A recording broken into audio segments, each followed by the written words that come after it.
All right, folks, so this is the brand new Fenix 6 Pro Solar from Garmin, which brings the solar charging capabilities that was originally found on the Fenix 6X Pro Solar down to the regular size 6 model, as well as the smaller size 6S. But there's also going to be some new activity profiles. So there's going to be indoor rock climbing, there's going to be bouldering, and then they've also added Garmin's Grit and Flow mountain bike metrics. But this isn't the only new device that Garmin's launching today. So they've also launched the Instinct Solar, and I have a video about that and everything new about it, and I'll have that video linked down in the description below. So go ahead and check that out once you're done over here. So I've been testing the Fenix 6 Pro Solar out for the last few weeks or so, and I have some data to share in this video, but I also have been using the Fenix 6 Sapphire since it came out last year. So what I thought I'd do is kind of wrap up both devices in one massive long-term in-depth review. So make sure to subscribe to get a notification when that beast of a review comes out soon. And by the way, this isn't the only color option that the Fenix 6 Pro Solar comes in. This is just the version that Garmin chose to send me, and Garmin did send this as a review unit, but this isn't a sponsored video or anything like that. Oh, and by the way, if you do like the video or if you found this video useful, make sure to hit that like button down below, as it definitely helps the channel a lot and I appreciate it. First off, let's go ahead and talk about the addition of that solar charging. So just like the Fenix 6X Pro Solar, the Fenix 6 Pro Solar and the 6S Pro Solar use what Garmin calls Power Glass, which incorporates a see-through solar panel with a display that's protected by Gorilla Glass. But there's also this little goldish ring that surrounds the display that's significantly more efficient than the translucent panel. So the addition of these photovoltaic cells boosts the solar charging capability. In terms of what kind of battery life you should expect to get out of the Fenix 6 Pro Solar, Garmin claims that you should be able to get up to 14 days out of it in smartwatch mode. So basically not using it to record any GPS activities. However, if you go ahead and toss in some sunshine, what they say I think is 3 hours a day in direct sunlight, you should be able to get up to 16 days out of it. In terms of GPS battery life, Garmin claims that you should be able to get up to 36 hours out of it without any solar charging.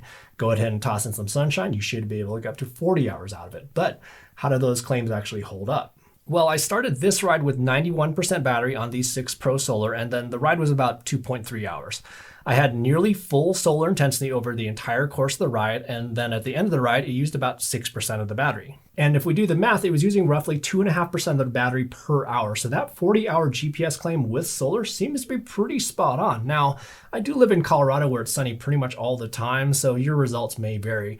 And I was using it with the out-of-the-box settings. So that's basically using wrist-based heart rate with the pulse oximeter only being used for sleep, GPS plus GLONASS, and then using the smart data recording setting for GPS, and then no music playback or anything like that. And I'll have a lot more tests where I'll be testing it with pairing it with different sensors and then different recording rates and other scenarios I can think of. So stay tuned for updates on that later on down the road. And then they're also going to be including the Power Manager, which was actually already introduced earlier. But with the Power Manager, there's going to be additional modes that you can set up that you can fine tune the battery settings based on whatever type of activity you're doing. So first off, there's going to be a battery saver mode, and this is a non-activity based mode. And what this mode does is basically turns nearly everything off and turns it into like a normal watch. And this is advertised to get you up to 48 days. And then if you add in solar charging, they advertise that you can get up to 80 days out of it. That's quite a bit. Then for activity-based power modes, they have a max battery mode, which is supposed to get you up to 72 hours of GPS battery life, and then 93 hours with proper solar charging. And to get that kind of battery life, it'll be using Ultra Track for GPS recording intervals, and then it basically disables everything else. And then there's also going to be a built-in jacket mode, and basically it actually has most of the default settings with the jacket mode, but it will actually disable the wrist-based heart rate since you're wearing it on the outside of a jacket.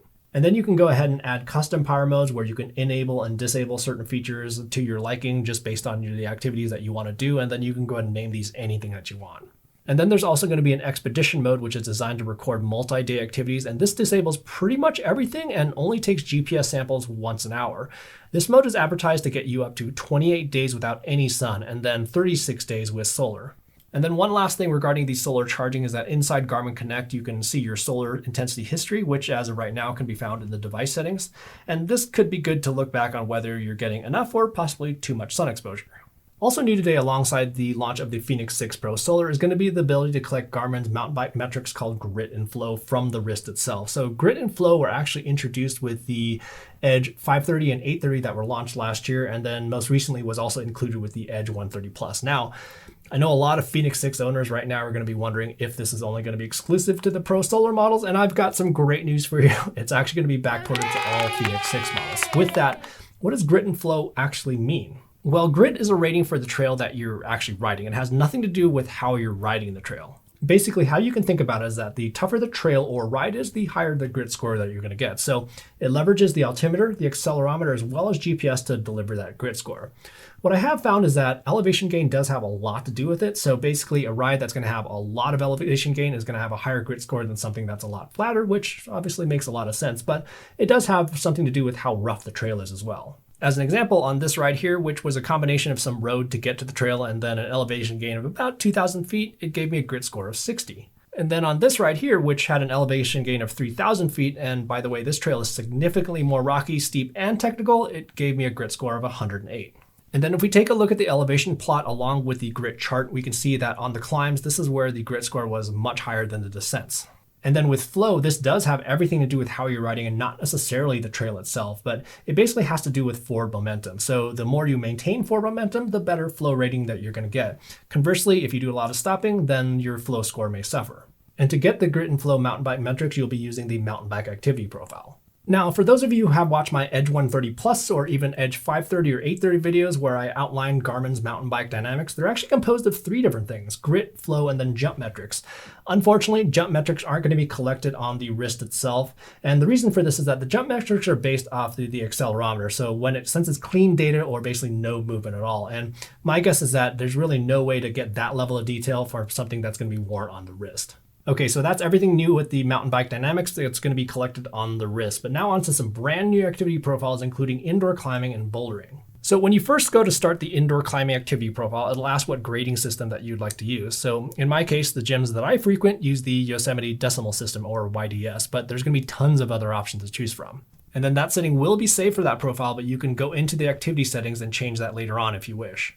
From here, it'll then ask you to set the difficulty of the route that you're about to climb, and you'll notice that it even goes into the detail of A, B, C, and D suffixes for 510 all the way up to 515D. So at this point, you'll have a data screen that shows the current route difficulty that you just set, a timer, your current heart rate, elevation climbed, as well as the time of day. And then when you go to press the start key, this will initiate your first climb. It will automatically lock the buttons, since those can definitely be susceptible to accidental presses when you're climbing. And then once you're done climbing that route, you'll press the lap key. And then a screen will appear giving you some options to mark the route as completed, attempted, or you can discard it altogether if you'd like. So let's go ahead and mark this as completed. From here, it'll prompt you to log any falls that you may have had. And then to initiate your next climb, you just press the lap key again. Again, we see the last route data on this screen. And then one more thing I thought was rather interesting is that it actually knows as you're descending and when you hit the ground. So basically watch right here as I descend. So when I actually hit the ground, it actually automatically prompts the completion, attempted, or discard screen.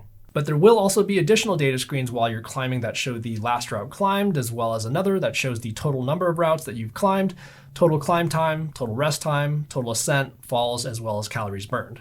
And then when you're done with your climb, you can see all the stats from your session, including the total number of routes, the number completed, attempted, the number of falls, sends, maximum difficulty, total ascent, and calories burned.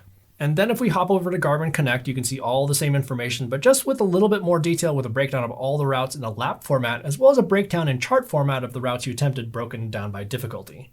And then there's also going to be a new bouldering profile, which is very similar to the indoor climbing profile. So when you go to start the bouldering activity, it'll ask you what rating system that's going to be used on the problems that you're climbing, where you can use the V-scale, font, and Dankya.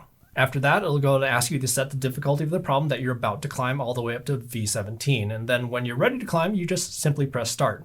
It'll show your current grade, a timer, your heart rate, and the time. And then once you're done climbing that problem, you'll press the lap key to initiate a rest period. Again, it'll give you options to do completed, attempted, or discarded altogether, and then it'll show your last route information as well as how long it took. And then once again in Garmin Connect, it'll give a breakdown of all that information. Now, although these activity profiles are called indoor rock climbing and bouldering, you very well could use these outside, but just note that these aren't going to be GPS-based activities, so it's not going to record any information on that front. Plus, getting GPS data when you're next to a rock face is probably going to be a little bit challenging. Initially, I thought these activity profiles may be a little bit gimmicky, but after using them for the last couple weeks, I think it's kind of neat to see some of that data being collected after the fact. But I'm usually the type of climber that usually just keeps track of how long I'm climbing, as well as current projects that I'm working on.